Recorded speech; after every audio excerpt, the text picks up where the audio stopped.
factors. The first of these is the unpredictable and complex nature of an event schedule, which can mean a much bigger production budget to ensure that there are no errors in the broadcast. Secondly, the reliability of your broadcast setup, which may include all your video conferencing connections, but it's mainly related to your video streaming encoding solution and your internet connection. While Sardius can and does work with many encoding solutions, there are a few that we recommend depending on the nature of your event. These include Resi, Haivision, Telestream, and a few more that we can talk about. If you're unfamiliar with the world of web streaming, it may be advisable for Sardius to handle the streaming portion of your event. For one-off events, we will typically use Resi as our live streaming partner due to the resilience of their streaming protocol in many event situations. One of the most frustrating possibilities in a live streamed event is the audience having to deal with buffering issues. Mitigating the possibility of buffering is something we advise repeatedly and believe one of the best ways to do this is by using HLS streaming, simulated live. Despite the cachet that's involved in live streaming, this may not be the right way for you to go for a number of reasons. Live broadcasts, if done well, can often cost more in terms of video production and streaming and can cause you a lot of stress due to the inherent risks involved. Some thrive on this risk, others don't. Another approach can be to pre-record your program and then broadcast it as if it's live. This is often called a simulated or sim live broadcast. If you are not interacting live with your audience and there is no difference between what your live broadcast would look like and a broadcast that is pre-recorded, there are a number of benefits. Added to the reduced risk and potentially reduced cost, it also gives you an opportunity to broadcast at times that are convenient for your audience across different times of the day and even different time zones. Simulated live broadcasts also give your presenters an ability to interact in real time with the audience within the chat window, which can actually make an extremely compelling experience. They are presenting by video, but they are responding in real time in chat. Let's talk about copyrights for a moment. It's important in building your event that you have the correct permissions to broadcast the content your schedule dictates to your audience for the duration of the time that you wish to broadcast.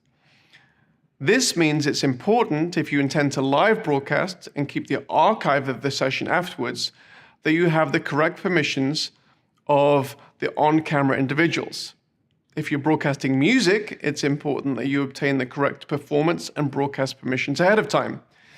If you need help navigating this, you can talk with your Sardius event manager who can point you in the right direction. Let's talk about user interface features for a moment. Every organization has internal language, behaviors, assumptions, and personalities. Operating within an organization for an extended period can blind you to such internalized communication. Yet this can be confusing to visitors and new attendees to your event.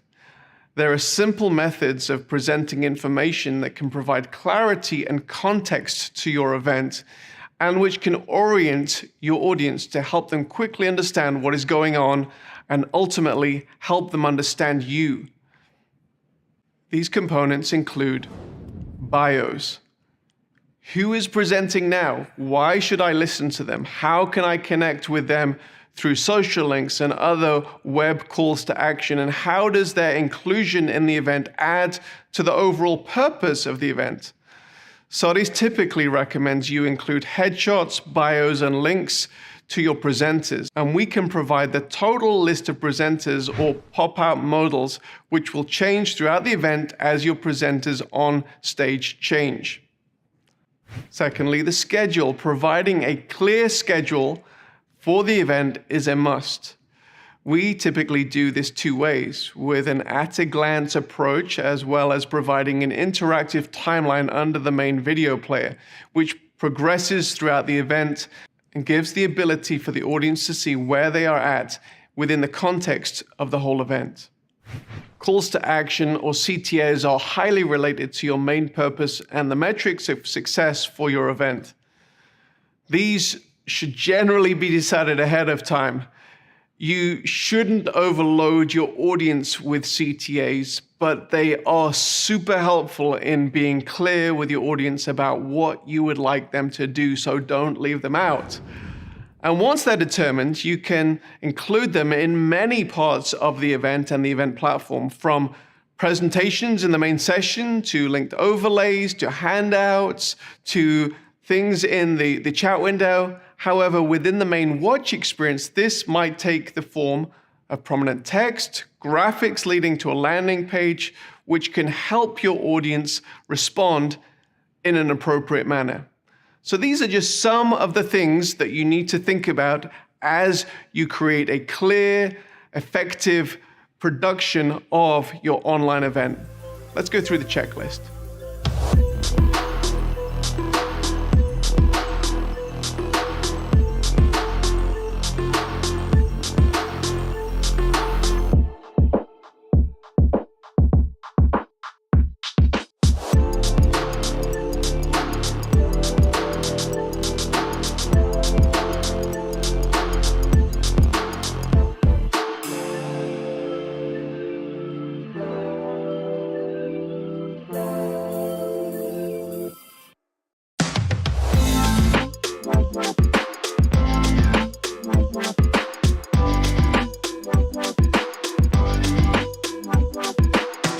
In this session, we want to take some time to discover how you can get your audience involved in the event. After all, this is one of the reasons to use a customized online platform. Providing customized communication opportunities throughout the event, both from you to the attendees, between the attendees, and from the attendees back to you, is highly desirable to keep audience engagement high and for everyone to achieve the objectives they have throughout the event. Sardius provides a number of options for these purposes. Firstly, moderated chat and watch parties.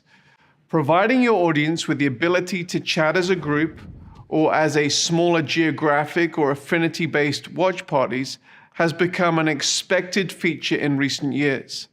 We've already mentioned the pitfalls of having too many attendees in a chat window and the rationale for watch parties. However, to get the most out of this feature, it's helpful to think intentionally about how you would like attendees to interact, rather than allowing the unmoderated Wild West, unproductive, and sometimes downright nasty comment sections many will intentionally avoid, or some websites.